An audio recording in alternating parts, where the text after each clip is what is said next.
report. Testing.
Test 1, 2, check, check.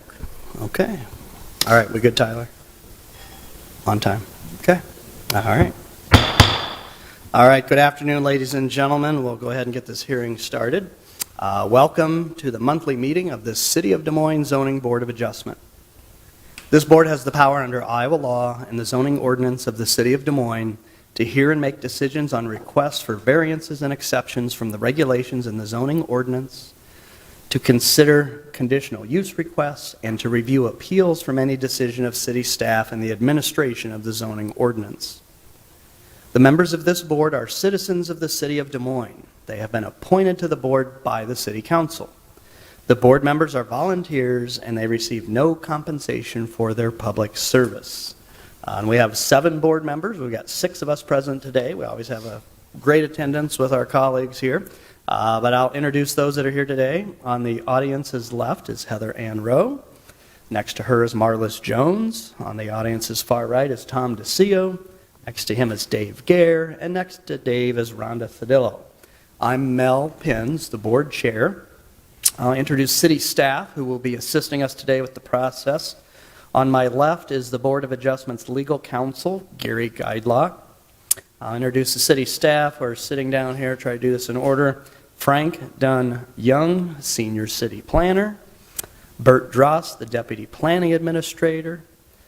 Chris Heilskove, the Zoning Enforcement Officer. And Eric Lundy, the Deputy Director of Neighborhood Services. Our meeting moderator here down in front with all the technology is Tyler Hall. I'll cover the meeting's procedure here today. This may be one of our shortest meetings of the year, but also important topics nonetheless. I'll give you some background here on the board and what we do, but we will guide you through the hearing. So don't worry or be nervous about when you get a talk or stand up. We'll help you with that. First and foremost, the Zoning Board of Adjustment is a quasi-legal board. This hearing will be conducted within the procedures and format that's authorized by Iowa law and this city's ordinances. This meeting is open to the public. The meeting is being recorded by both audio and video for a legal record of these proceedings. The board members have each received a copy of the agenda and the staff recommendations. And if you need a copy of the agenda or the staff recommendations, if you don't have one, they're in the little black trays here by the door. So when I'm through with my comments, you're welcome to step up there and grab a copy. The board is required to base its decision on each item upon the criteria established by the law for the type of relief sought by the applicant. The law applicable to each case has been identified in the written staff report. If the facts, as determined by this board, demonstrates that the criteria established by law for granting the relief has been satisfied, then the board must grant the relief. Otherwise, the board must deny the requested relief. Each item will be announced in the order that it appears on the agenda. Items listed on the consent portion of the agenda, which is our first portion of the agenda, are not planned to be individually discussed. Rather, they will be considered for approval in accordance with the recommendations in the staff report, unless the appellant does not agree to the conditions recommended by staff, or if there's an individual in the audience or a member of this board that requests that the item be removed from the consent agenda so that a full discussion on the matter can occur. And I'll come back to the consent agenda here in just a minute. For the regular portion of the agenda, after an item has been announced, city staff will first give an overview of the appeal, and they will present any written comments that have been received prior to the hearing. Then the applicant or their representative will be allowed up to 10 minutes to present their reasoning for their appeal. We'll then move to the public comment portion of the hearing for that agenda item, and anyone wanting to speak in support of, or opposition to, or even in neutrality of an appeal will be allowed up to 5 minutes each to present their comments. This will be their one and only opportunity to address the board regarding the item at hand. Once all concerned citizens have spoken on the item, the board will then ask any additional questions of city staff. Lastly, the applicant will be given 3 more minutes for a rebuttal or other closing comments if they so choose. All speakers must speak only from the podium here at the center of the room. You see a little vertical black microphone there. And first give your name and address of business or residence as appropriate for your interest in the event that you may need to be contacted for legal notices related to the outcome of this appeal. All speakers are requested to remain courteous and to focus their comments only upon those facts that demonstrate whether or not the criteria established by law has been satisfied. Speakers are also asked to ensure that they are respectful of time considerations. If necessary, the board chair will limit further comments by a speaker if they exceed their time limitation. After all parties have spoken, the board chair will then close any further public comment on the agenda item. The board will immediately deliberate the request, and we will make a decision here today on that appeal. Please note that it takes at least 4 affirmative votes for any zoning appeal to gain approval.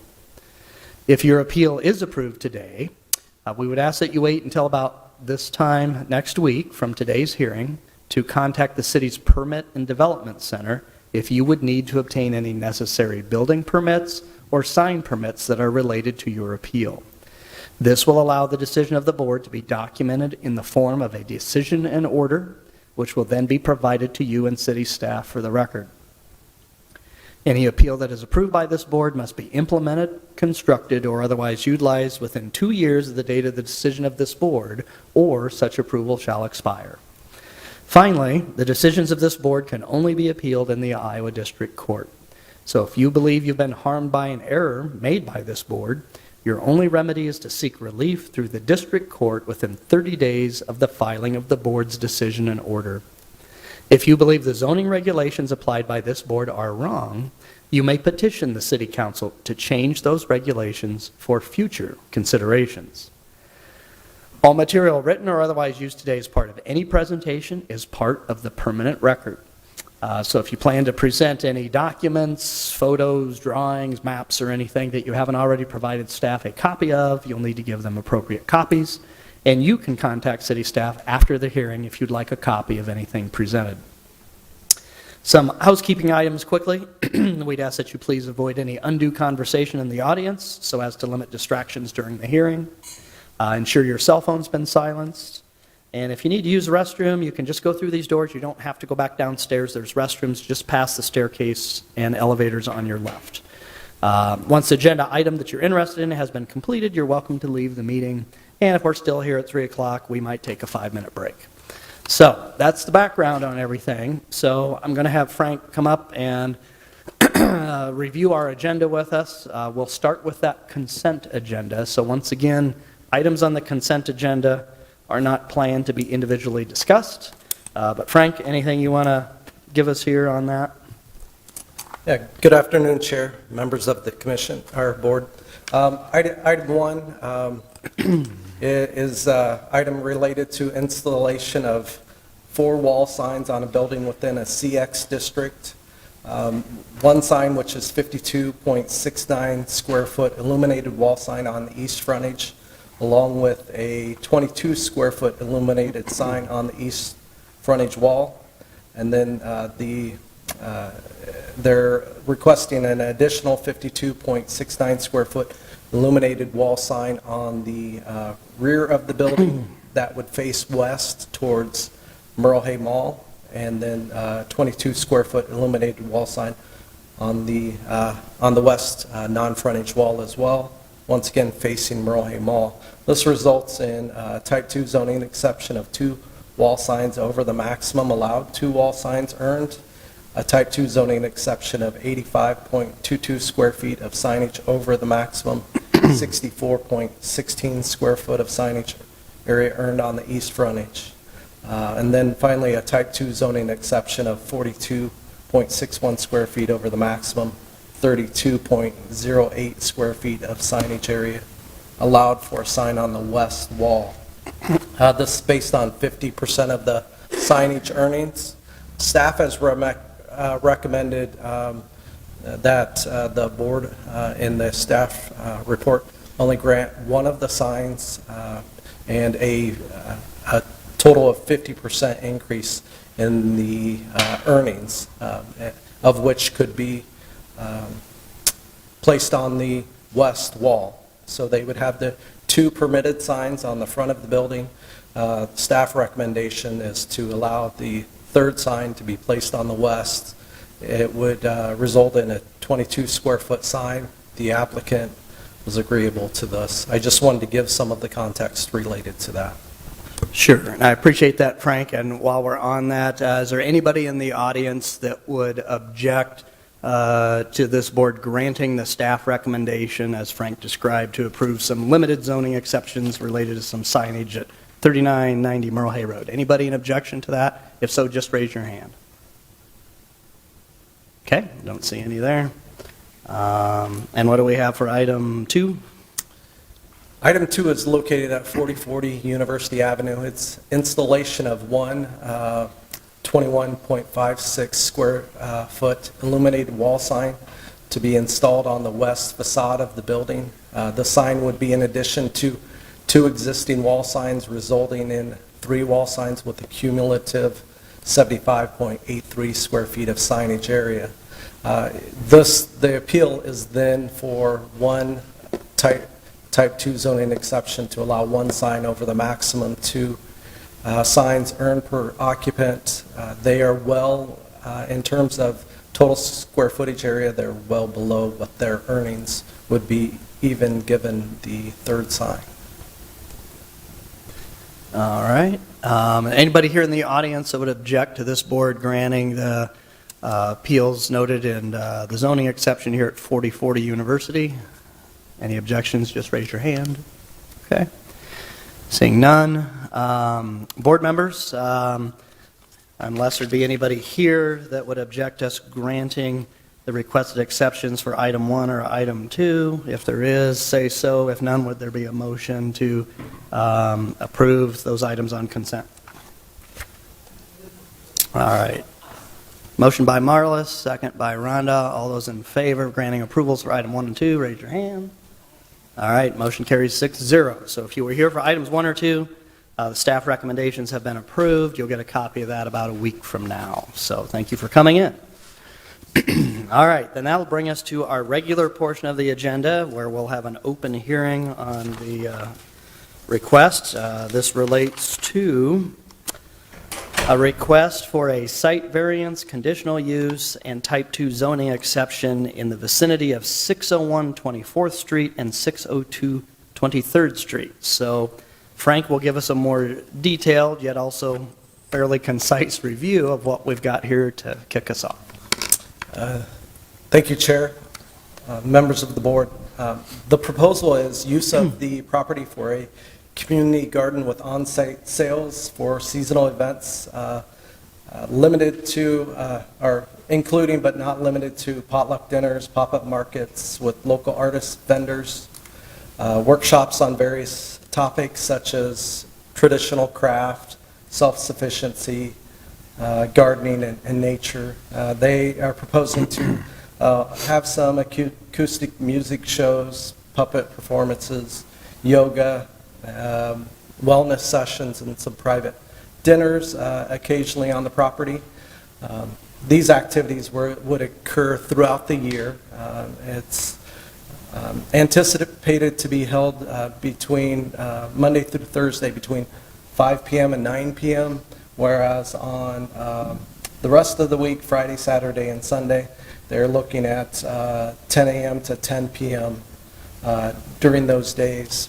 One of the requirements for community gardens are to have, they have a list of supplemental criteria which include a fence around the garden. So they are proposing not to have the fence around the garden. In addition, they're proposing installation of a monument sign that would be 12.5 square feet in area and 9 foot tall as well. With that, typically you would see the sign earnings as, or the sign height would be a maximum of 8 foot, and then it would require to have a 2-foot base or 25% of the overall height. So their sign is 9 foot and their base is 2 foot, so it's 3 inches shorter than what typically what the code would ask for.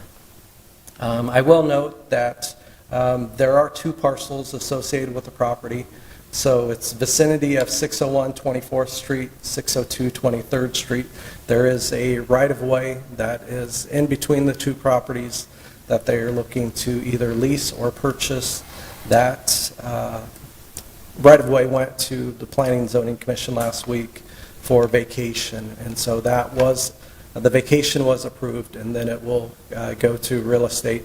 We'll then work through any agreements that they would have with the applicant, and all of that would be determined through real estate and then through city council for if there were a conveyance situation.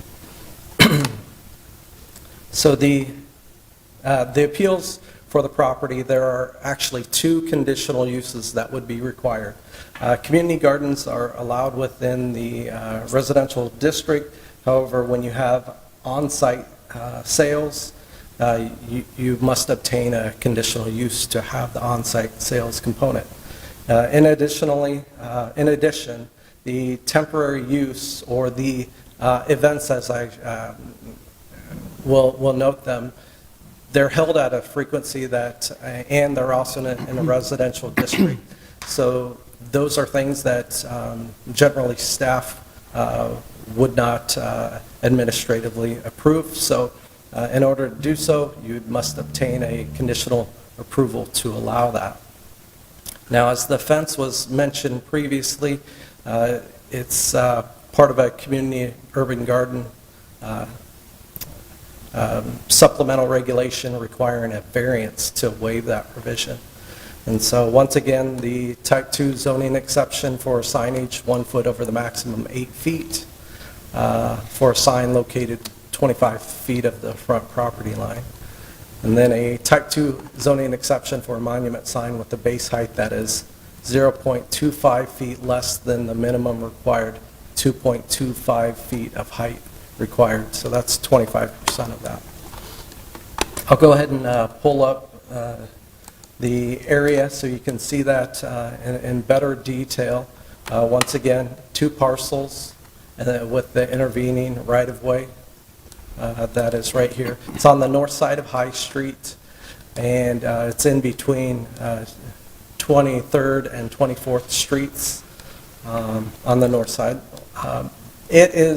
The property and area is just a little under half of an acre, all of the parcels combined.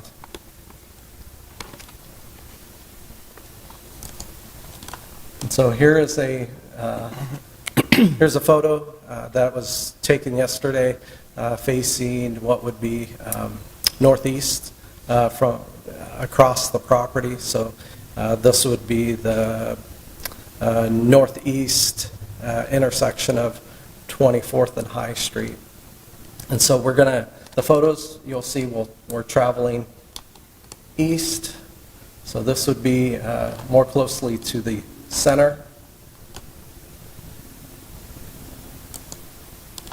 This would be, once again, more closely to the right-of-way area.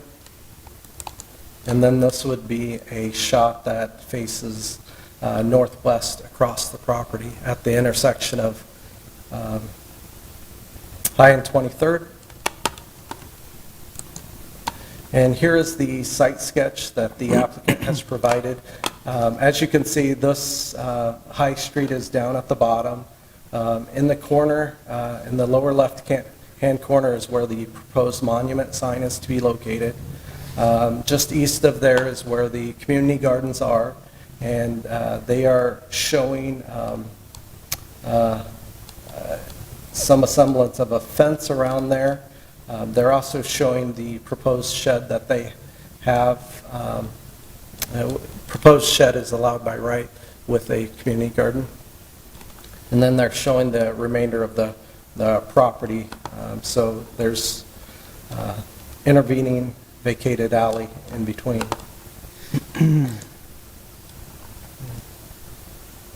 Just another image of, or elevation view of the shed that they're proposing. And the shed really isn't part of the review today, but the sign certainly is. And here's the sign that's proposed. And so the sign talks about, it names the Woodland Realm Urban Garden, and then it has the applicant's name and number, which is consistent with supplemental regulations for community gardens.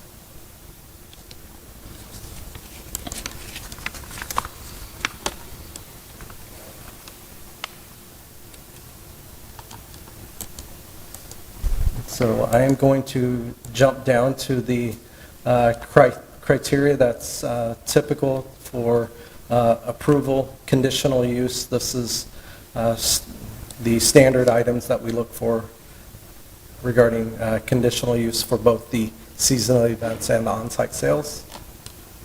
Scroll through them.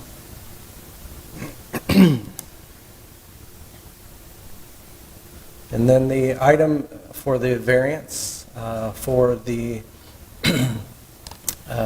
variance would be for the fence.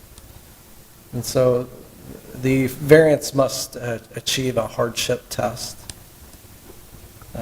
indicating that without the variance to waive the fence, they could not yield a reasonable return from any use permitted for the property.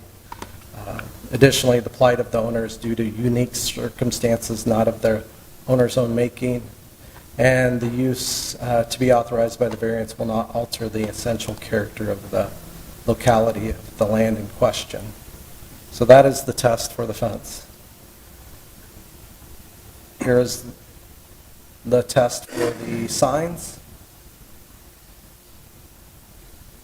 I'll just keep strolling through those.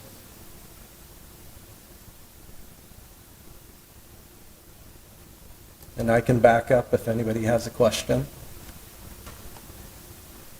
And so staff, as part of staff rationale, staff is recommending approval of the two conditional uses. Staff believes that it would be consistent with the intended spirit and purpose of the zoning ordinance, so long as it operates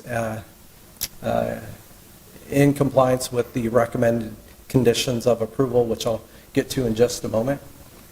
I would like to mention that part of the staff's recommendation of approval, we're looking at recommending that it initially be granted for a one-year period, only so that the board can review the activities after the first year to ensure the permitted uses and events have not become detrimental to the surrounding neighborhood. So it's an ability for us to once again take a look at that and see how things have played out. And so staff does not believe that the appellant has satisfied the criteria necessary for granting a variance of the community and urban garden regulation for the fence. The staff believes the appellant has not demonstrated that they have an unnecessary hardship, as the land in question can yield a reasonable return for the uses permitted on the property. And so it is not sufficient merely to show that the value of the land has been depreciated by the regulations or that a variance would permit the owner to maintain a profitable use. Now with the signage, staff Staff does believe that the applicant has satisfied the criteria and that it would not have a significant adverse impact on the essential character of the surrounding area.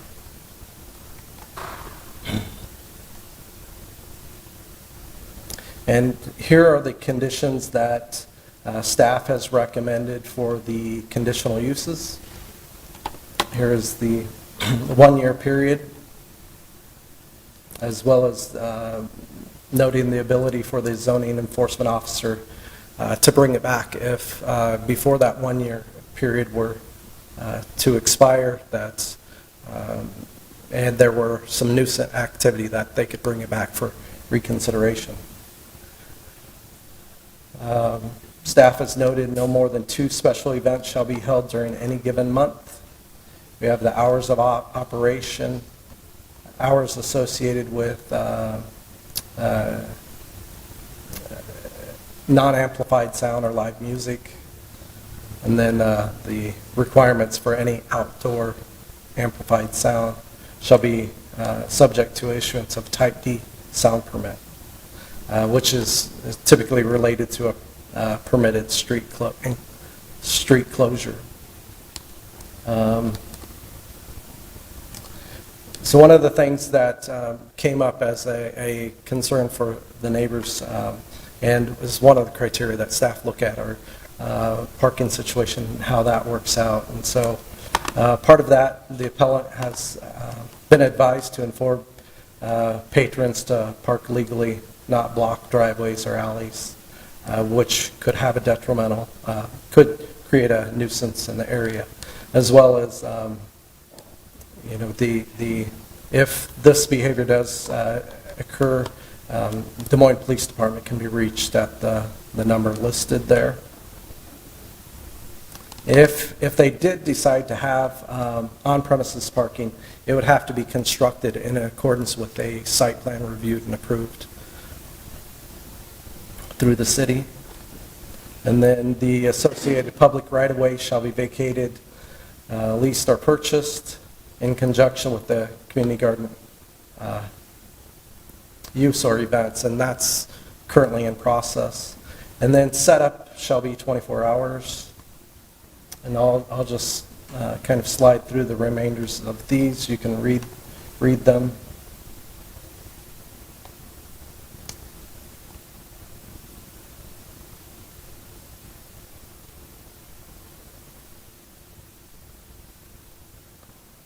And so staff is recommending denial of the variances for the fence. And then staff is recommending approval of the requested Type 2 design alternatives. I did want to, this is the consent map. As you'll see, there are 1, 2, 3, 4 neighbors within 250 feet that have submitted comment cards in opposition to. We have 2 folks within 250 feet that have comment cards in support thereof. I would like to also mention, and I'll scroll through the comment cards, in addition to the 4 opposed and 2 support comment cards, we have 13 letters of support that came in. Those ranging from households to the avenues to the neighborhood association and to a couple businesses, Dog Patch Urban Garden and Sweet Tooth Farm. I did, Mr. Chair, I did have the comment cards up there. If you could pass those around, there's quite a number of them, so give you an opportunity to read through those a little more closely than looking at the screen. Yeah, thanks for doing that, Frank. Mm-hmm.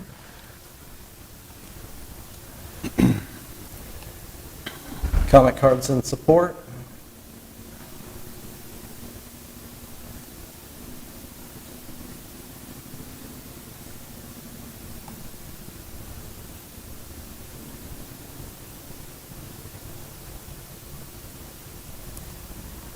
Comment card in opposition.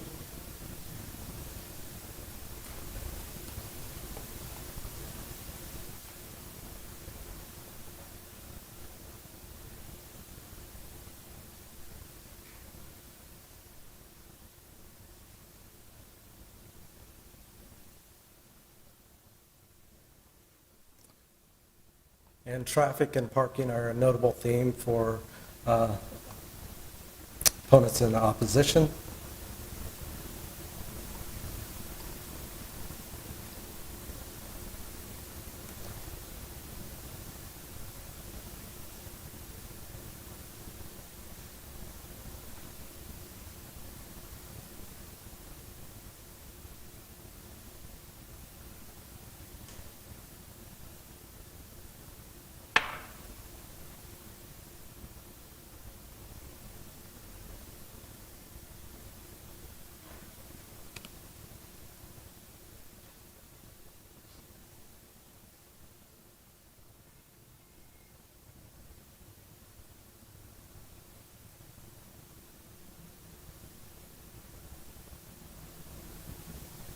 And the items identified here, residential business hours, no more than 2 clients, no employees or subcontractors, those are specific to home occupations, so they aren't generally applicable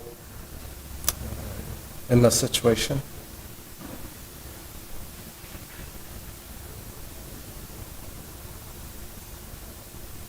Although items, such as hours are certainly within the realm of concern and are addressed in part of staff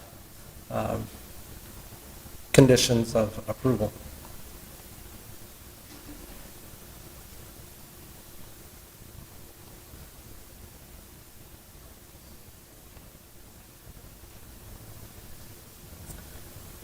Comments from the neighborhood association.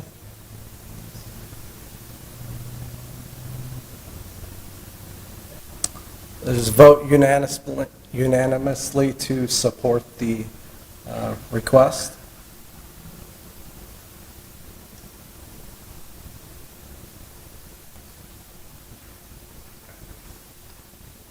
And the avenues. In support of as well.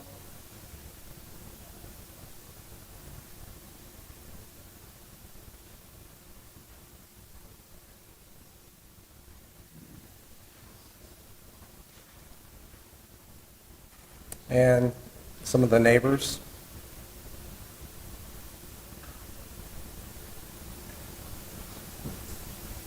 Once again, I'm scanning through these fairly quickly. If I need to back up, please let me know.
Since our agenda's pretty short today, we have a little time to scan through these. Otherwise, I'd say we should probably keep moving here.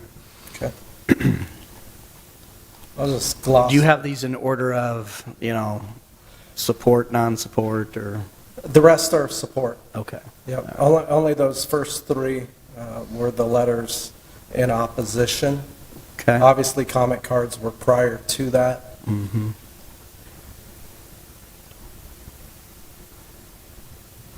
a lot of the typical sentiments for engagement, benefit to the neighborhood for having opportunities for produce, things of that nature. This would be the applicant's neighborhood meeting, some of the questions that came in front of him when he presented.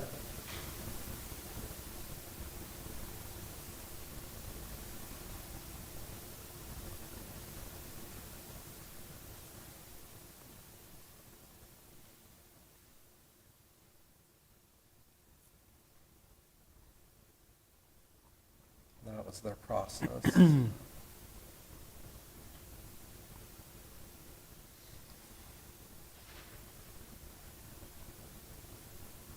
This too should be in the packet that was handed out.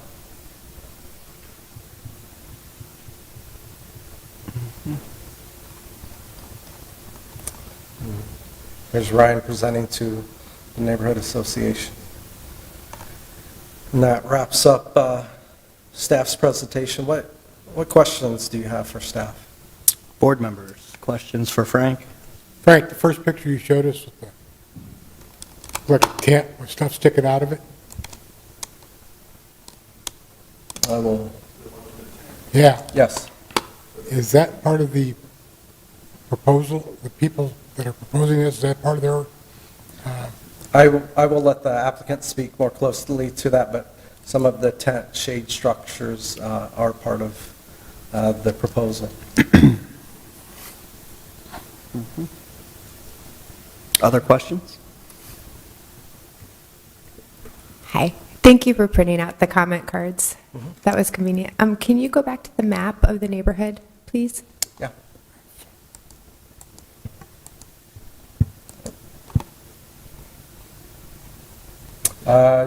There's this map, and then there's the consent map. We'll go to the consent map.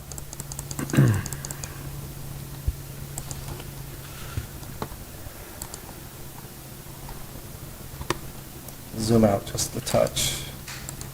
So most of these neighbors in the neighborhood do have driveways?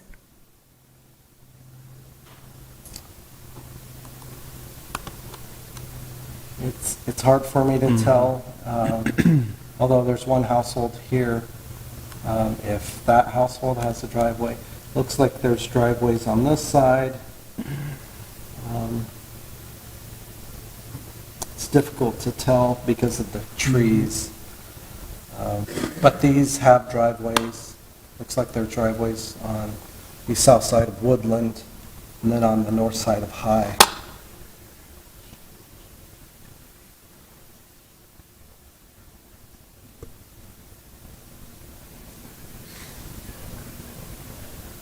Frank, I want to throw a couple at you here. Since parking was just mentioned, our parking, I don't know, requirements, if you want to call them that, I know there's been some changes since 2019 with the new zoning ordinance, but there are some more intensive apartment buildings, new developments to the south of there. Are those developments required to provide sufficient off-street parking that, you know, the average person would think is sufficient? Or is there something built into the formula for, well, as long as there's a certain amount of parking spaces on city streets, we give it a certain factor? Is there anything involved in that? Yes, so that's actually a PUD, plan unit development. Okay. So it's a little bit outside of the, what the code would, for the formula that the code would ask for. However, Yeah. as part of the consideration of the PUD, parking was one of the factors that went into, as a need to be addressed as part of the rezoning process to make it a PUD. I can't tell you offhand the quantity of parking that they have, I understand but that. generally that's going to be a factor that will be addressed. And I don't know for a fact. I believe that it's a little over, but I'm not certain right offhand. Sure, that's okay. I know that's, yeah, and I know it's an off-site thing. We're not talking about those other locations. But related to zoning, this property is zoned for residential use only, right? It's an N5, that means residential with certain general style or That'd be correct. scope of housing, Yes. right? Large, single family or whatever. That'd Okay, be correct. Community garden would fall right. within the realm of that. On-site sales, the events, those are driving the conditional use element. Okay, yeah, because those would normally be allowed in a more of a mixed use, meaning allowance for commercial activities by right, correct? Okay. Related to what Tom mentioned, now sometimes with temporary structures, like I wanted to build a pergola at home over my deck, I was told I needed a building permit for that. If somebody wants to build a shade tent or something, is that considered temporary? How long can it be there? Can you give me a summary on how more temporary structures are looked at? Sure. I think that there's a couple things that are possibly going on, and I'll ask the applicant to speak more to it as well, is that some of the shade structures, there could be a purpose for some of the gardening elements to have Sure. a shade structure. Okay. And then there could be the element of getting out of the sun while you're doing some of the tasks associated with that. Yep. Whether or not those fall within a temporary structure and require a permit, if they're, based upon a size, Size, yeah. if they're large enough, they could require a temp permit. Also, if the size is large enough, it would also be part of that fire department review Sure, right, component right. as well. Which we'll see special events, street permits when they do the World Food Prize. All the tents have to have certain wind load things for weights and fire extinguishers and whatever, right? Correct. Okay. Another related thing, I see, with your recommendation here, you've got some kind of checks and balances for operation. Since the conditional use request, one of the primary ones, is for use as a community garden, do they have to demonstrate to any degree that it's actually functioning as a community garden? I mean, if all the plots are overrun with weeds or there's voluntary trees growing up everywhere, can staff say, hey, you're not functioning with the intended use, so that's going to go away? Does that ever happen? Certainly. I mean, they would need to be maintained, and so Okay. part of the supplemental regulations associated with that would require them to maintain it, and there's particular provisions about how you maintain order. That having the phone number there is one of those elements, so that way, if folks see something that's going on that shouldn't be, that they can contact the primary contact, which would be Ryan. And just one more from my side of the coin here. I know there was something, concern was expressed, more than 150 people showed up for an event there, and when I looked at what I would call their, concept plan, their drawing, I really didn't see much of an event space. Do these kinds of uses allow staff to put some kind of like occupancy maximum, or since it's not really an enclosed space, do we not get into that? Yeah, it certainly wouldn't have a building occupancy Right. Side of things, so that's generally where we would start looking at some of those numbers. Okay. I think part of the consideration for staff here is if the events become unwieldy, it's an opportunity in 1 year to come back, Sure. look at what's going on and seeing if there needs to be some parameters put on that. Sure. Or if it becomes a nuisance, that the zoning enforcement officer could call it back. Cool. All right. Okay, back to my colleagues. Anybody else have anything? Okay. All right. Thank you for your good introduction on this project. So let's have the applicant or the applicant's representative come up and tell us about your project. You've got up to 10 minutes to present your appeal. We just need you to start with your name and address as appropriate. All right, board members, thanks for having me today. My name is Ryan Francois at 2723 High Street in Des Moines. It's about a block away from this property, and I've lived there personally since 2018. I've been investing in the neighborhood earlier, since 2015, with my company, Rallycat Properties. Since that time, I've restored over 30 properties within a mile radius of here. Most of these have been vacant and nuisance properties. So that's my day job. About the Woodland Realm Garden, I initially purchased this plot of land, or rather 2 vacant lots, in the summer of 2019. I had an initial zoning request before we purchased them to rezone this land to medium-density residential. That would give us more options for potential infill housing at the site. I had the support at the Zoning Board of Adjustment, but we were facing opposition from these same 3 neighbors, and it wasn't likely that we were going to be getting the vote at City Council during the election cycle that fall. So we withdrew that zoning request, and I purchased the land anyway.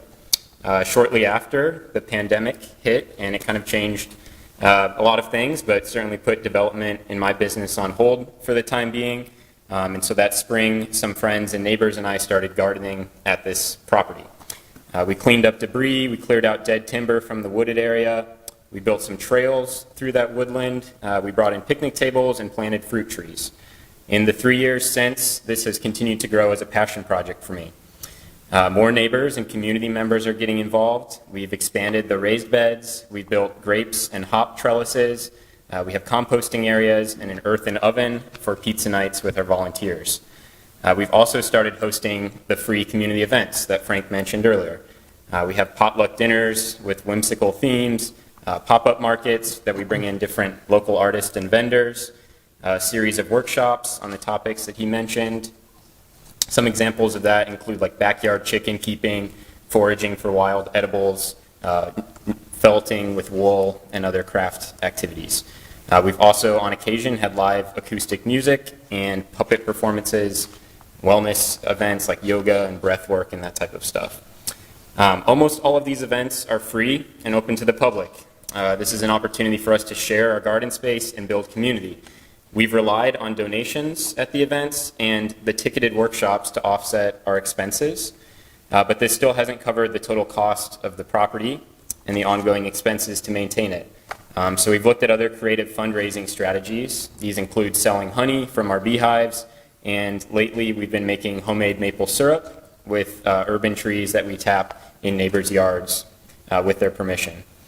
So just to give you some sense of scale on this, the last couple of years, the total income from the garden has been between $3,000 and $3,500. It doesn't break even or cover the expenses of the property, which I continue to float personally. So this is definitely a kind of small potatoes operation and a passion project for me.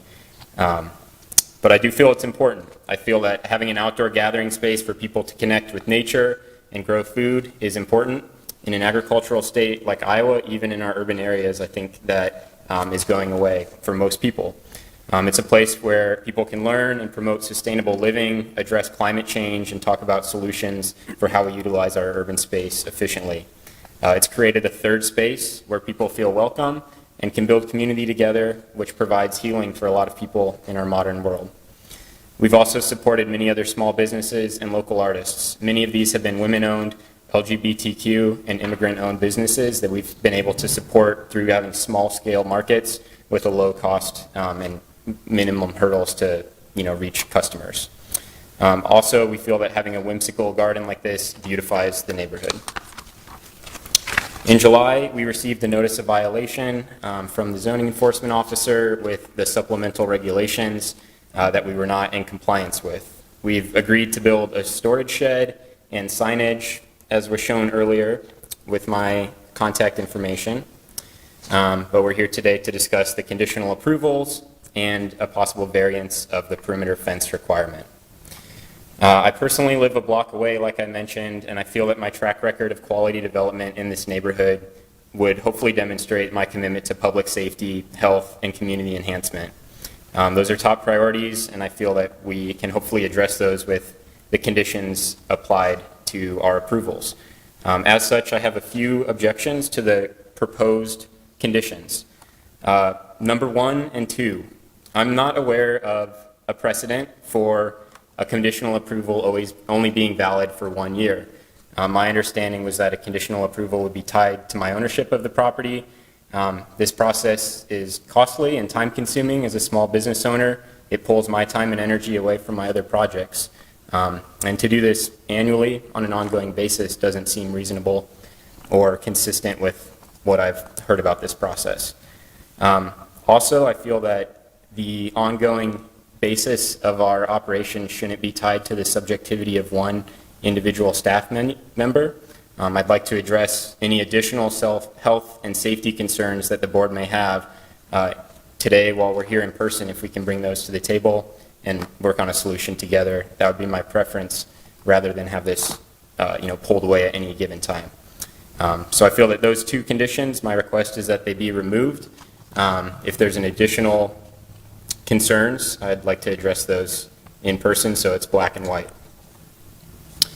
Number 3, when asked how many events we intend to host, I stated that we hosted on average 2 events per month, but these are more heavily weighted in the spring, summer, and fall during the growing season, and when we can be outdoors comfortably. So I asked that condition number 3 be modified to no more than 24 special events per year with a maximum of 1 per week. Number 9, I believe this presents an unreasonable amount of time for setup and takedown for special events. If we host something on a Sunday, our vendors sometimes only operate on weekdays and might need to come on a Friday to set up. So I request that condition number 9 be modified to 48 hours before and after the duration of a special event for setup and takedown. Number 10, we do not have city water or sewer service on this property. So for the last 2 seasons, we've had a portable restroom on site for volunteer use and occasional events throughout the gardening season. This has been in place mid-April through mid-November.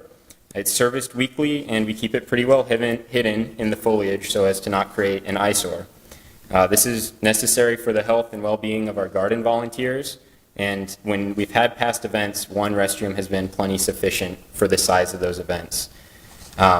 I'll just mention that now while we're on it, and because the question came up, I don't believe that 150 participants is common at our events. We've had some larger ones, but I feel like if we've ever reached that many, it's been over the course of several hours.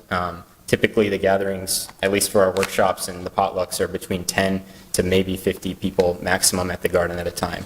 It's a pretty small space, and we're not hosting large events there.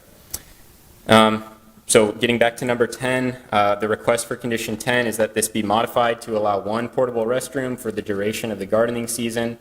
And if additional portable restrooms are required based on the size of an event, that these be placed and removed up within the 48 hours that I'm proposing for condition number 9. Okay, number 12, no overnight camping. Again, I wasn't aware that that there's precedent for this not being allowed on private property with the permission of the property owner. The last 3 seasons, we've had a core group of volunteers, about 14 of us, that have camped out at the property after our annual spring kickoff potluck and again after the fall harvest potluck. Everyone there has my permission, and we pack up and clean up the next morning. Unless this is specifically against city code elsewhere, I ask that condition number 12 be removed. And the other proposed conditions seem fairly black and white to me. I feel that these are reasonable safeguards for the health and safety of the surrounding residents, and don't have any other modifications to those.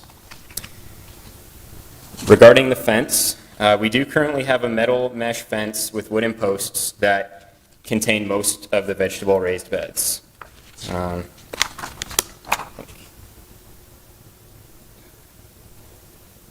Not pertinent, but maybe later if I can show that.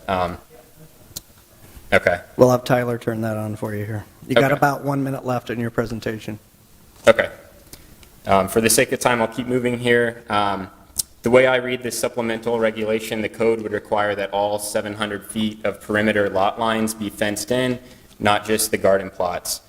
My understanding is the intent of this code was put in to allow community gardens to be fenced if they choose, because otherwise it might not be allowed by right without a primary structure.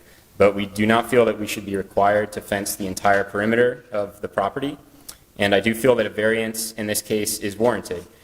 Regarding a reasonable return, a community garden is a permitted use in this district, although it is not a very profitable use of the land. Even if we fence the property ourselves with a modest split rail design, the current cost estimates exceed $12,000 in materials alone, which is more than 4 years of our current income from the size of operation that we have here.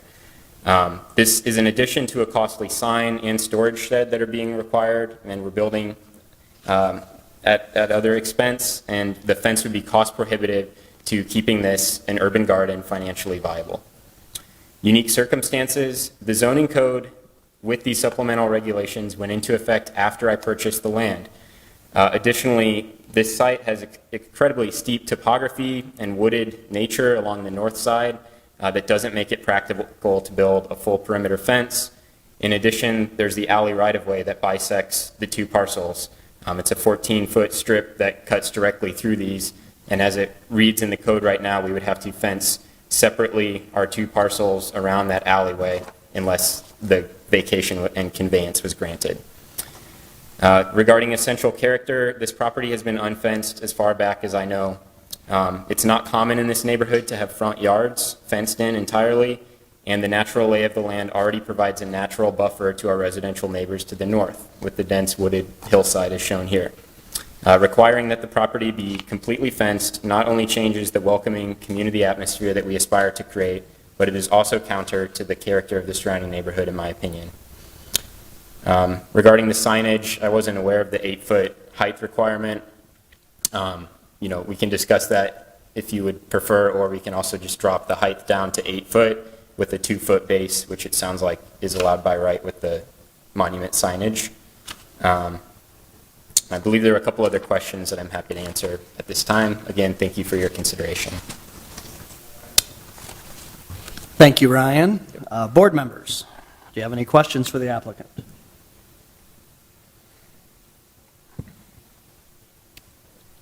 I hear the deep thoughts. Ryan, I do want to ask you a couple quick ones here. So you mentioned that you've done primarily residential redevelopment, like buy houses, fix them, sell them? Yes. All right, so you're familiar with the city, permit requirements, zoning code, building permits. Mm-hmm. So can you explain then why you've taken this property you've owned and without asking, checking, getting permits, you've conducted business activities, public assembly, event activities? Did you just think it was you and your buddies, or what's the deal? I wouldn't consider what we're doing here a commercial activity. I mean, a community garden has ongoing expenses. We've accepted donations at most of these events, like I mentioned. Ticketed workshops, I wasn't aware of any code violation there to collect. Okay. We have tickets through a Venmo account, and we host small workshops occasionally. So until we received the letter, I wasn't aware of any, violation with our operations there. I got you. This picture, what's the general date on this? I can about guess based on the maturity of the plants, but was this, I think this July, is August? This is May of, May. maybe Okay. June of this year, so shortly after planting. The pictures that city staff showed, were those recent? Would you say those in the last few weeks from what you saw? It sounds like that was yesterday, yeah. Okay, Yep. okay. So yeah, end of the growing season versus earlier Right. in the growing season. So when I do look at community gardens, and I'm Yeah. very familiar with, I participated in one for a number of years, Okay. caring for plots is important. And usually at the end of a growing season, once the vegetables are harvested, fertilizer's incorporated, lots are tilled, maybe straws put down. It looked like from the staff photos, a lot of these plots just had like cocklebur weeds that had been growing and volunteer invasive tree species. It didn't really look to me like the property was fully being used with the intent you're after. Are you looking at, improving the property further for a more, I guess, intensive community garden, or it just looked pretty disheveled there?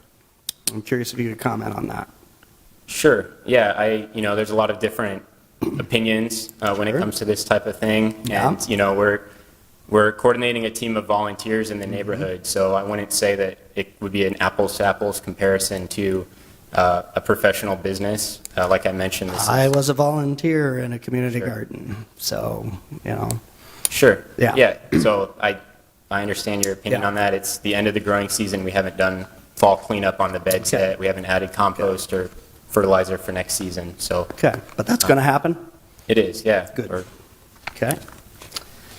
All right, I think that's all I've got. Anybody else have any questions for the applicant? If I may, I might address the temporary shade structures, just because that came up. Since we first. kind of brought it up, I'll be gracious. Yeah, if there's something you'd like to add to that. I just brought those photos. These, again, were, temporary shade structures. They are up May through November the last 2 years. It's a place for our volunteers to get out from the sun. We have picnic tables under there. We've You have done- pictures of those? Yeah. Yeah, why don't you just go ahead and lay them down there? So this is 2022 Okay, and 2023. okay. So these are black locust poles, canvas tents. They're coming down, after the growing season is done, usually late October, early November. So We- they're we up don't have these probably through the- 6 months of the year then?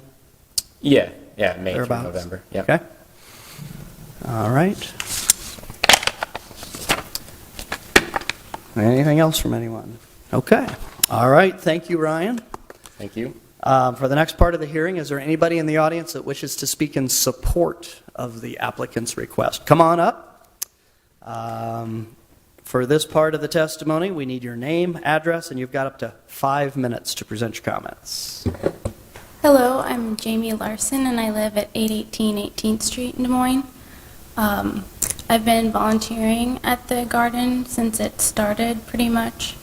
I just want to reiterate that so many people in the community walk by and they talk to us and they say they love what we're doing and they're always interested to find out what we're doing. And part of the reason that we get so much community engagement is because it's a little bit strange looking, like maybe to a normal person, and they wonder what's happening there.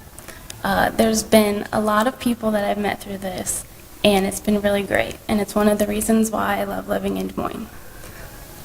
What I've never experienced there is someone coming by and having something negative to say. So it's unfortunate to me that these few neighbors haven't felt like they could come over and get to know us.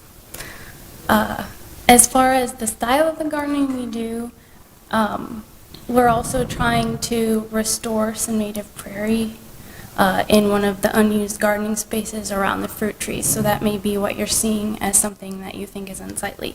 But I'm not really aware that that's against city code if you're creating a pollinator habitat. As far as the parties that we have, I don't see anything that is crazy. I mean, I don't understand why you can't have your friends over for a potluck on your own private property. And so that's basically all I have to say. Thank you. Jamie, thank you for taking the time to come down today for the hearing and to provide your testimony. Anybody else that wishes to speak in support of the applicant? Seeing none, is there anybody that wishes to speak in opposition? Come on up. And again, we need your name, address, and you've got up to 5 minutes. Thank you for having me. My name's Robert Hanson. I live at 2132 Olive Avenue in the Woodland Heights neighborhood. Regarding the two addresses, 601 and 24th and 602 23rd, I drive by these properties very often and am against any rezoning or accommodation of the proposals from Rally Cap Properties, as well as stopping any future events immediately for the following reasons and observations. Number one, the temporary shade that he says he takes down in the winter, I have observed it up all last winter. The large green one that looks like a tarp over sticks. The property in general looks like a homeless camp, and as I read through some of the people who were against the events and everything going there, one person said homeless people have been sleeping there, and I know they sleep everywhere, but they are utilizing that space. There are covers there and shades. There's tarps, stacks of wood, overgrown vegetations. I feel the property is decreasing the value of other properties in that neighborhood. I've observed and called the fire department on individuals burning piles of leaves on the two properties. When they did have an event or something going on once, there was an old school bus parked on High Street in front of those properties, and they were staying there for numerous days utilizing the porta potty that was provided, I'm assuming, by the owner.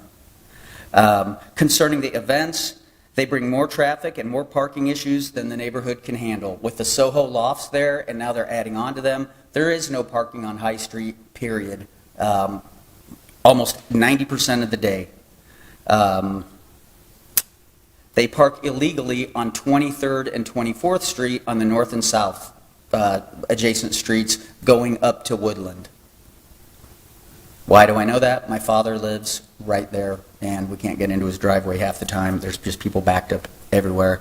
Last, when it comes to the city giving the alleyway to let them have a precedent about putting the fence there, you are setting precedent with other property owners that have properties on both sides of alleyways. So someone else can come in and say, hey, I want to do that same exact thing.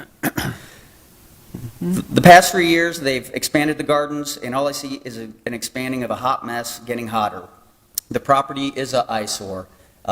Granted, if they want to bring in all that good stuff, like learning people how to garden and giving back to the community, I do understand that, but it's just a disheveled mess, as I've heard before. I did speak with 2 neighbors that wanted to be nameless, and they said the same thing. It looks like a hot mess, and it looks like a homeless camp. There is a simple solution. The owner can have his events, sales, his puppet shows, whatever, at his home address or buy a lease a property that's zoned for business. The temporary logs, the structures, the tarps, there's an open burn pit, as well as future events I'm against, and I'd really like the property cleaned up with no signage.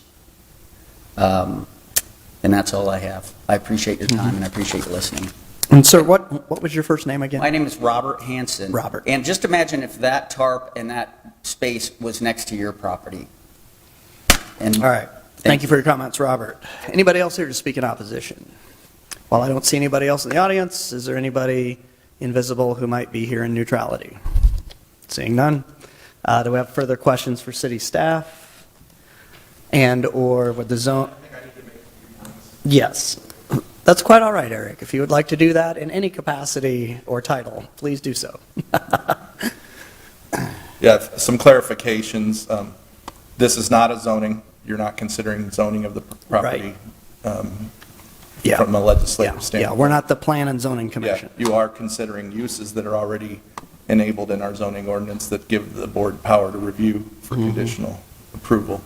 The intent of the code is to allow community and urban gardens in this zoning district. And that's going to be allowed to occur regardless of what the board does today. Right. That's not in question, really. Things that are of concern, overgrowth and things of that nature, those can be regulated outside of zoning under our environmental codes. Things such as, we have limits on how much composting can be and where it can be in proximity to residences. We have standards on sanitary facilities. In this case, I think it's customary and reasonable to have shade structures of a reasonable scale to accommodate the usage of the premise during the daily use of it for community gardening. That's not in question here. The portable toilet is reasonable as long as they maintain it in a sanitary way. It should be removed if they're not actively using the garden during the winter season. Shouldn't stay there all year long. From the applicant's response, it sounds like they're maintaining it regularly, so that would be an expectation to keep it in a sanitary manner. So Eric, I don't mean to interrupt you, but while you're on that, I know Ryan was concerned that you addressed portable toilets, but you're talking about related to an event. But if Yes, they want to have so the toilet if anything during the additional gardening is season- necessary for events, Yeah. for the capacity of individuals coming to this site, then those need to be put in and taken away. He mentioned a 48 hours. I think it's typical for us to have limited setup and takedown in that 24-hour period before and after. Certainly if there's situations with vendors, the board might want to consider that, what's reasonable from that perspective. In general, I think you've held with other special event considerations that it's 24 hours before and after. Right. So But if that- they did have the Porta-John on site from, let's say, April through like if- November, no big deal? We all know that in today's world that getting our contractors to perform on time and Right. get things done in that timely fashion, I Right. mean, it probably wouldn't get on our radar on an enforcement standpoint, unless it was Right. way off of the limitation. But if they had a porta potty on the property from, let's say, April through November, Yeah. and they were gardening as well, that's okay? Yeah, we're not going to. Yeah, okay. I mean, that's already been happening, and we haven't gotten involved in that from Okay. an enforcement perspective. All right. That's not outside of what's customary. We have other community gardens that do that. Right. Um, I got you. It doesn't seem reasonable to impose a permanent restroom requirement on Right. something that's not going to yield that big of a return to cover that overhead. Certainly, there's places where there's restrooms available that do get used for community gardening as well, so. Okay. The other thing I wanted to Yes. point out is you're kind of considering two things. Mm-hmm. The intent of the code is very clear, but the board's considering the sales activity related to the gardening, okay? Mm-hmm. That's a conditional use of its own.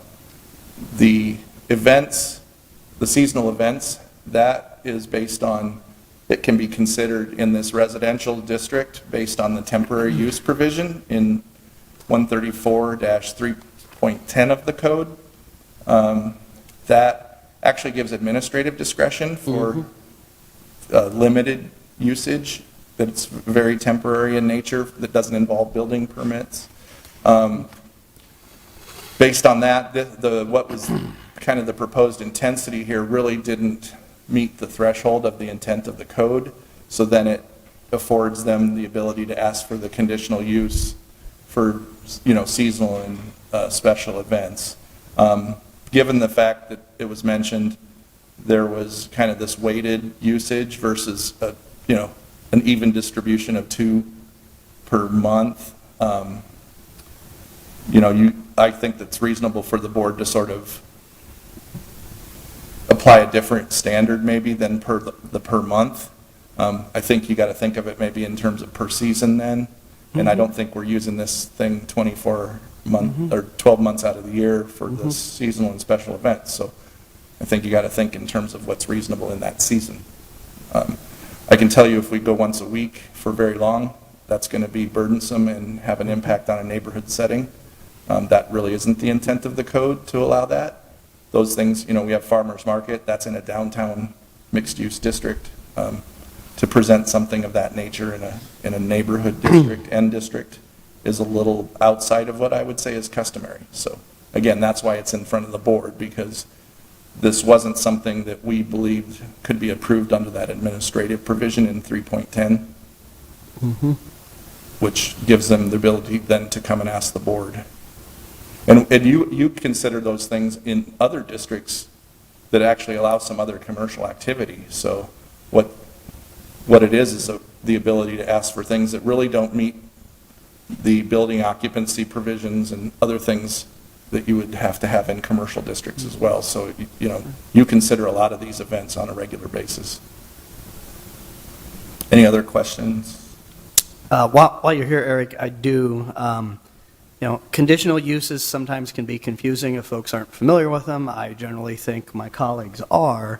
But just to establish some foundations and principles, conditional uses aren't assigned to an owner of the property. If we grant a conditional use, it runs with the property. So, It does run with the property. right. So if but- it's sold to somebody else, Yes. they can continue that conditional Yeah, use. in continuous use. Now, they can be abandoned with breaks in that. Right, as Yeah. well, So yes, yes. they If do- the use they don't is broken. Stay with the right. land forever if they're not Right. continuous use. Right, but oftentimes I don't know if the word is fallacy, but the misconception is, well, Billy applies for a conditional use and it's Billy's use. No, it's the use of the property. The only time that was actually the case historically in our ordinances prior to the current ordinance, we Sure. had special permits for home occupations. Right. And those ran with Right. the owner. That was the only. And that's not relevant That to was the this. only time, Okay. that's the only time we had that kind of provision in the zoning Okay. ordinance. And relate, yeah, go ahead. Well, I was going to say, so then like the question about duration. Right. That's purely at the discretion of the board based on all things being considered, impacts and concerns that have been raised. It's not unusual, you've given 6 months before in a situation where we had a bar that, had a violation and you were concerned that they were not going to have a good track record necessarily on illegal sound, for example. So it's not unusual for the board to limit that term. Thank you for addressing that. Yeah, so And- I know that was thrown out there, and Right. in most cases, you're not necessarily doing that, but certainly there's a number of times you've limited. Many times. I think on Many. special events, it's common for you to go 5 years, you know. Yeah. Um, For, and hardly ever yeah. in perpetuity, but yeah. And related to that, so if we do grant a conditional use for a certain activity and we have a period of time for that use, there was also, a concern about, well, you've got this thing, it can be revoked if the zoning enforcement officer determines blah, blah, blah. That's a standard provision That's in every condition. That's in every one, and what that means is the zoning enforcement officer can bring it back to this board with their concerns and ask that it be revoked. It's up to us, of course, to determine if the facts merit that, right? Correct, and that's Right. normally in certain situations of drastic Right. measures, you know. But in other words, and I've used this before, once you're issued a driver's license, that doesn't mean you get to have it forever. If you grossly violate the restrictions or conditions, that can be brought up for review and it can be revoked. It's not permanent approval. Correct. That's why it's called a conditional. There are conditions, correct?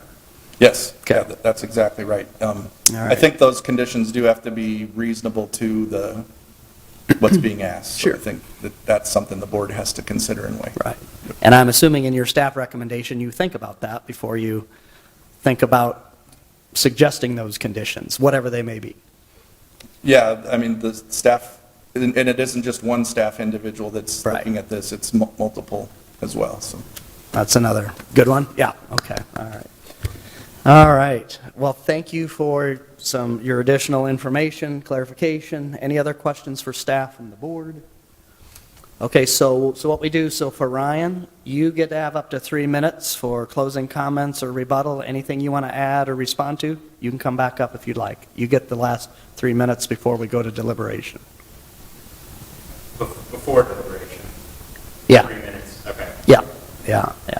And that's it. Once the board goes to deliberation, we talk amongst ourselves, everybody hears it, but then we vote, make our decision. So, in other words, this is your last argument here before it goes to the jury. So, No further nope, comment. okay, all right, as long as you're good, okay. All right, so we'll close the public portion, go to board deliberation. Any initial thoughts? Whoops, I might throw out there, not necessarily a thought on the topic at hand, but based on the requested conditional uses, there are 2 separate ones. There is a request for a use of the site as a community and urban garden, which would include on-site sales of the garden products. And there's a second conditional use request for the temporary use for seasonal events. So sometimes when we've got these issues, it can be best to kind of, break it down into, let's look at this one first, and what do we think and what do we want to decide, and then move on to the second one.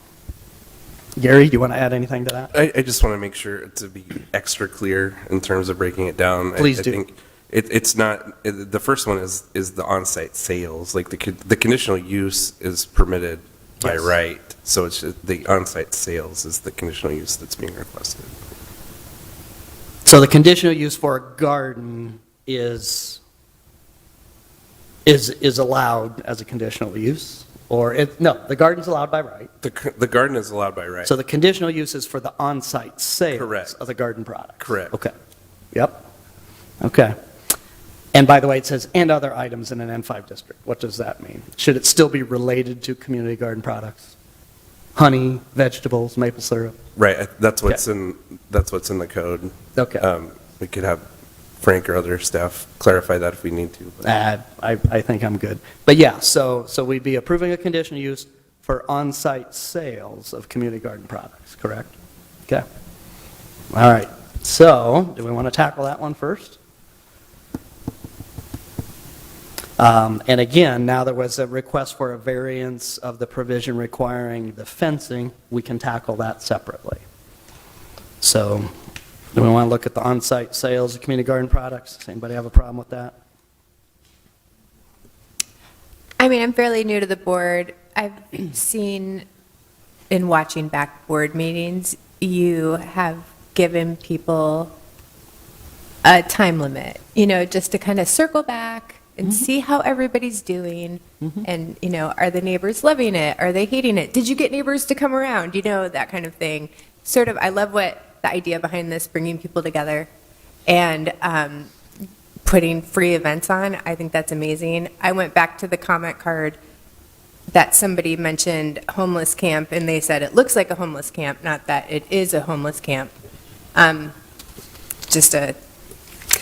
So, I wouldn't, my motion would be to move what the staff recommended, which is a 1-year conditional use permit, which I know is not what the applicant wants, but just because there is a pushback in the neighborhood, to give them the 1 year and see how it goes, and we can circle back. Okay. And not a criticism, Heather Ann. Okay. But we put the wheels on the car first, then we put the interior and the fenders on it. So do we want to look at allowing them to have the on-site sales? That's the fundamental conditional use appeal. So what you're saying is, hey, I have no problem with that, and I think a year's fine for now. I do. I think both Okay. parts, Okay. for me, would be a yes. Okay. Any other thoughts on that? I would agree with that portion. Okay. Now, related to that, of course, there are a number of conditions that would even go with the on-site sales of the community garden products. Unless the board, and again, we're not talking yet about the temporary use for the seasonal events, but does the board see anything in the staff recommendation related to the on-site sales of the garden products that you have any concerns with? And if there are none, you don't have to say anything. But because it sounds like there would be a motion then, Gary, to look for approving the request for the conditional use for on-site sales of community garden products and other items with the appropriate related conditions in staff rec. Would that be good enough? Yeah, I think, a lot of the the way the staff recommendation is written, the conditions that are in here, I think, are intended to accompany both of the requested conditional use permits, but not all of them apply to Right. both of them. For Right. example, non-amplified sound doesn't Right. apply to the On-site sales sales. of the, Right. so I think, Yeah. Yeah. As long as we're clear for the record that, if you have any ins or outs of concern with the staff rec that would be related to the on-site sales of community garden products, say so. If there's none, then we could kind of maybe deal with that now. So if that's your proposal, conditional use for on-site sales of community garden products with the appropriate conditions in the staff rec for a period of up to 1 year. And then Eric had mentioned that maybe we make it so that it's more seasonal versus monthly. Is that what we're talking about? Not Not quite yet? yet, Okay. because that would get into the temporary use for seasonal events, which My is bad. second appeal. That's okay. This is I'm learning. a lot to wade through. On one hand, it's clear, but on another hand, it takes some time and effort to kind of parse it out here, if you will. But yeah, just to make it clear for the record, is there a motion to grant a conditional use for on-site sales of a community garden with appropriate staff recommendations as listed for a period of up to 1 year? I'll make that motion. Thank you. I will second. Okay, so we got a motion by Heather Ann and a second by Marlis. All those in favor for that conditional use, raise your right hand, say aye. Okay, that looks like 6-0. Now, to keep it in a related row here, no double puns intended or anything. How about if we look at the variance for the provision requiring the perimeter of a community and urban garden to be fenced? Do you want to look at granting that variance? I believe staff recommendation was denial of the variance requiring the perimeter of a garden to be fenced. Any thoughts on that one? I guess, and forgive me for my ignorance, I don't understand why we require a fence, if anyone can enlighten me, like Gary. All I can tell you is what the code says, not the why behind it. I mean, the code says that community gardens are to be fenced. It doesn't say what materials they're to be fenced with, and the staff recommendation doesn't either. I know there And I was would some assume it'd have to discussion. be within what the city would normally allow in any relevant district then, right? You probably couldn't do a 20-foot tall wood pike fence or something, like F-troop, right?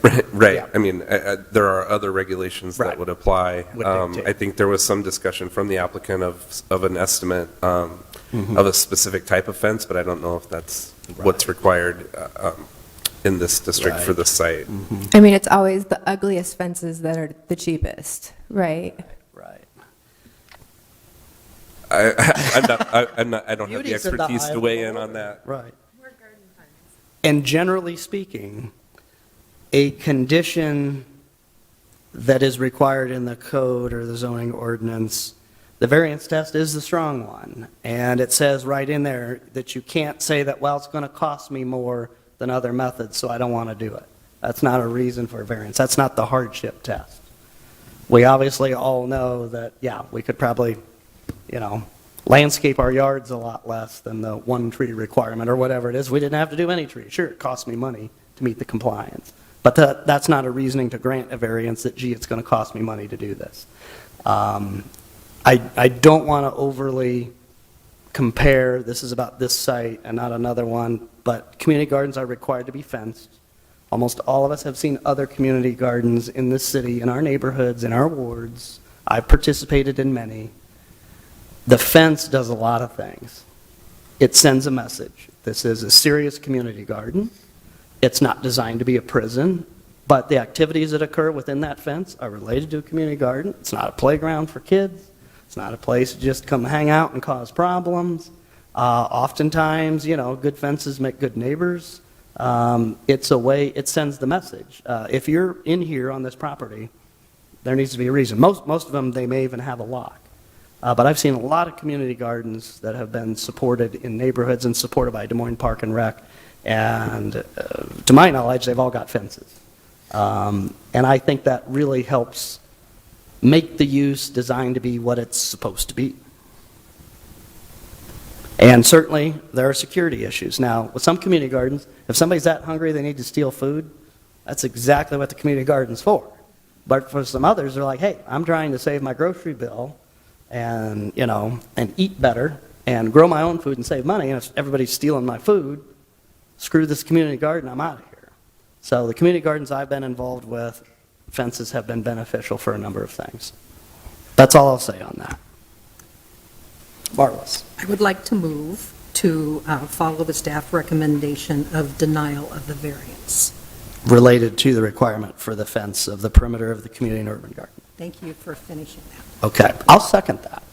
All right, so motion by Marlis, second by Mel. All those in favor to deny that requested variance for the fencing, raise your right hand. 1, 2, 3, 4, 5. Those opposed? That's okay. All right, so that motion carries 5-1 for denial of that requested variance. I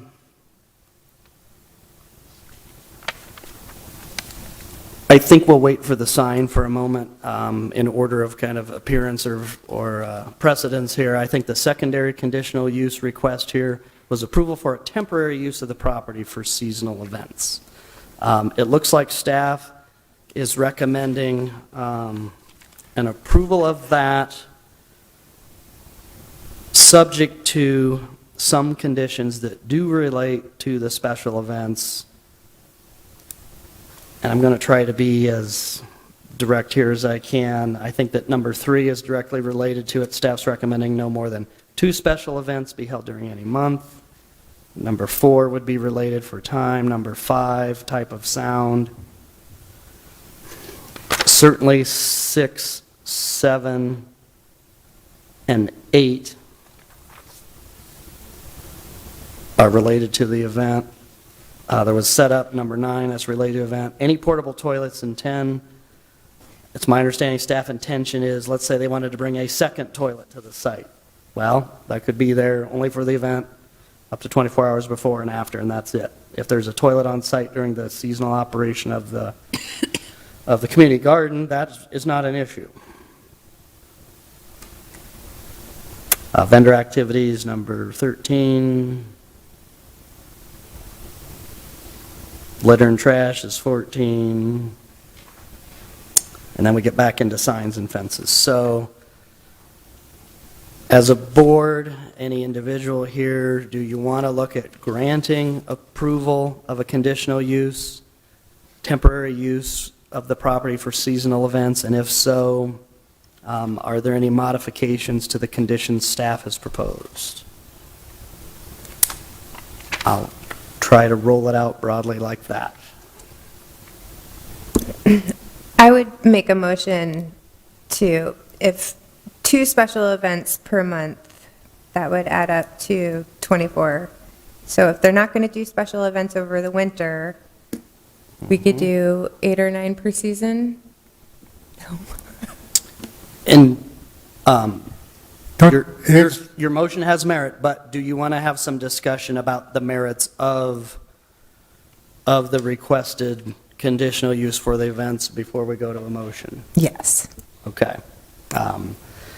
I'm generally opposed to the special events. I don't think the site has enough room for it. I don't think there's enough parking available for it. It sounds like it's already been out of hand a number of times. To me, it's just way, way too broad for a residentially zoned property. But that's just me. Well, what parameters would you put more restrictions on it, or just say no Yep. gatherings? Or, I mean, if he bought the land and it's his land and he decides to invite his friends over. Yep. And if he doesn't know their first and last names, has never visited their house directly, are they his friends? And I don't think the city needs to get into that far. That's why I get concerned when we take social friend gatherings, which I understand from Jamie, and they turn into events that anybody can come to.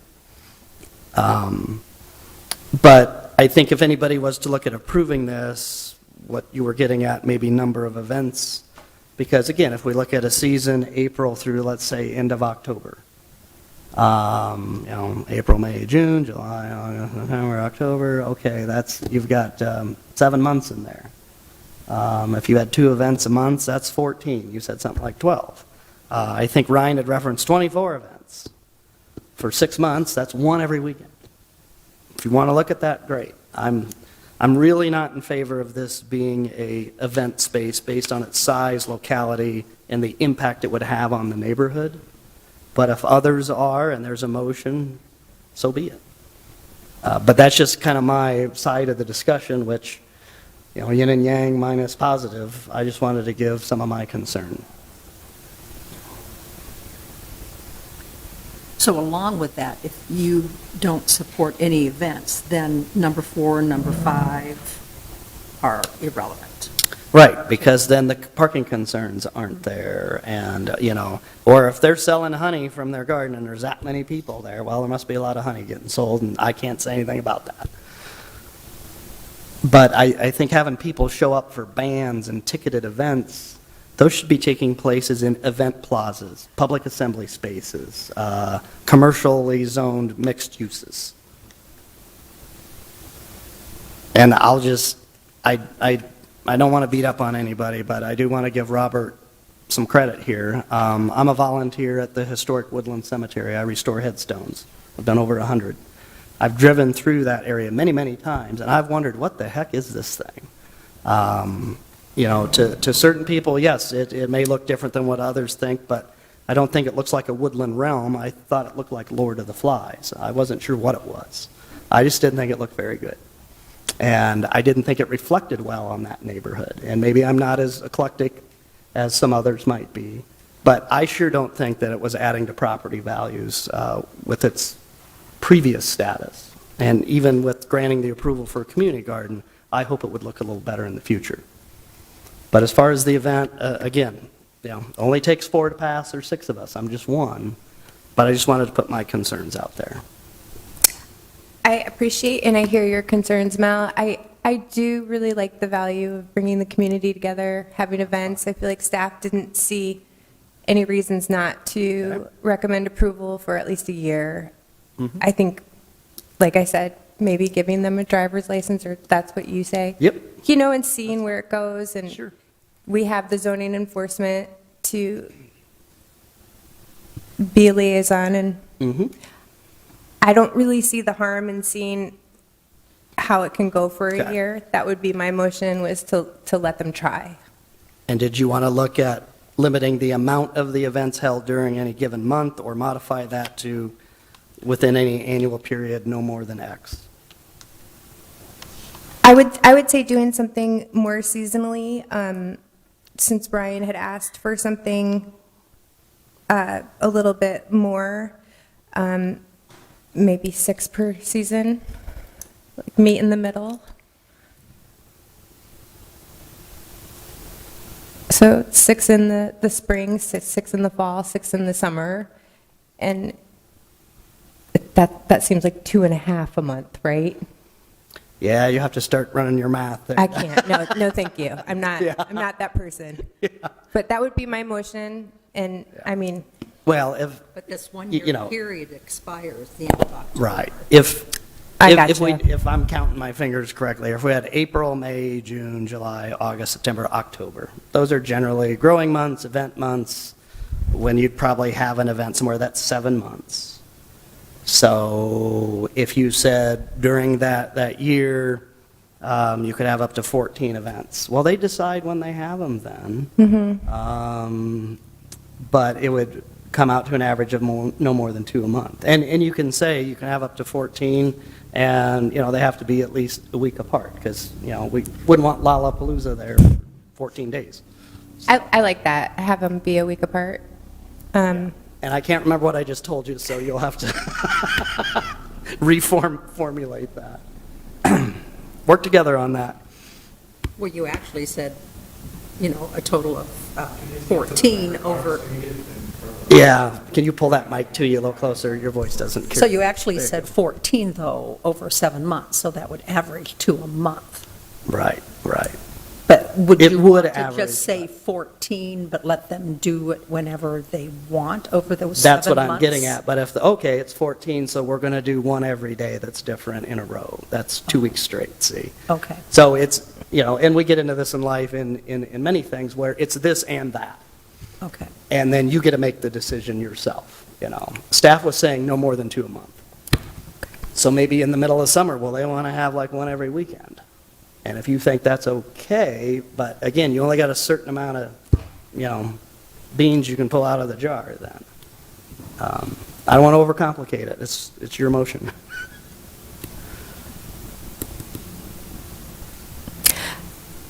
I think I would make a motion to give them,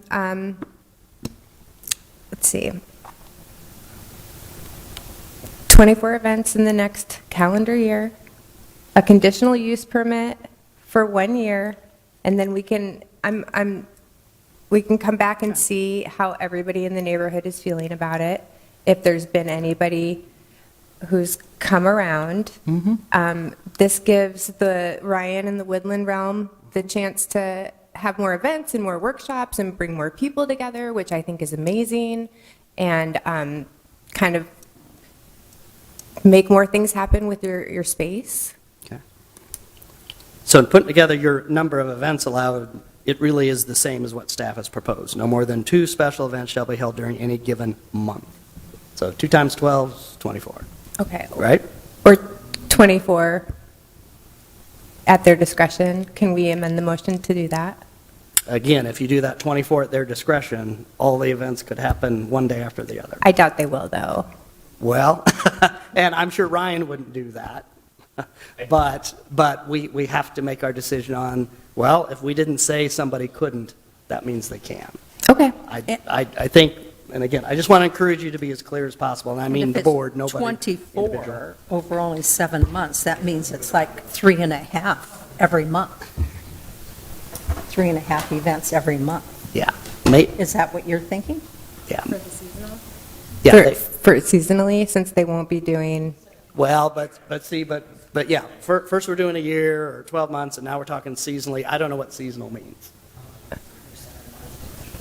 Right, unless you want to dictate it that between the months, including, you know, April through October, you may have up to X amount of events, but you may not have more than X amount in any given time frame they're in. I don't want to make this more complicated, but just got to think through because if we give somebody something in their defense, I want it to be clear enough that they understand how to implement it.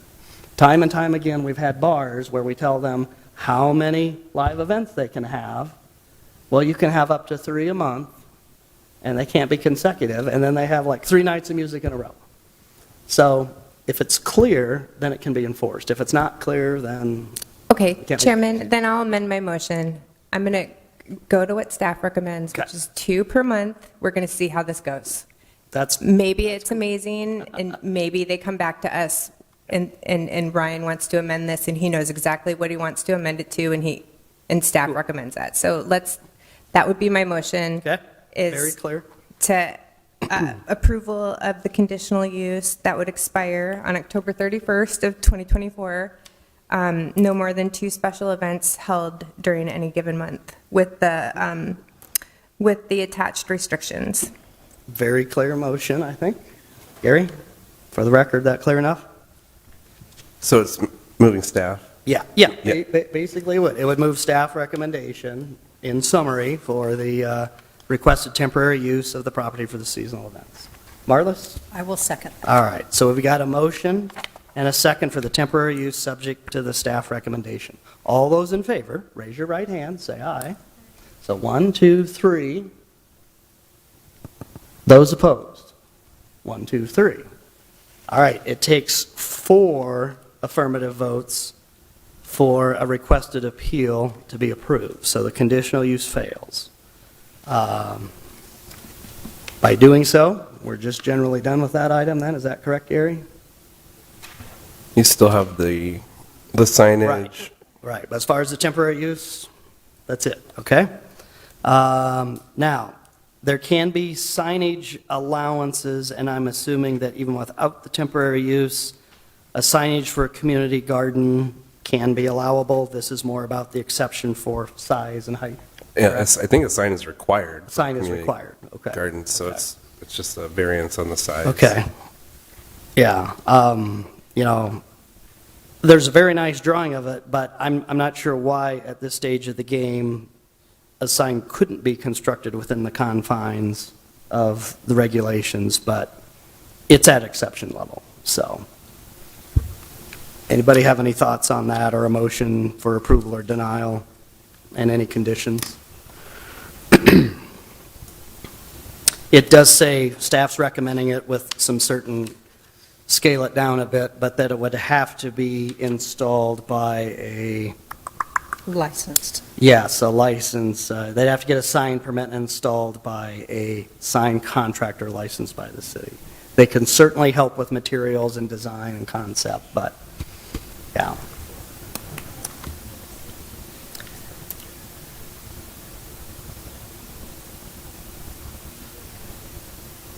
So the sign is just coming in a little bit under. Yeah, and I don't, let's see, from staff's perspective, I think, is staff recommending more limited?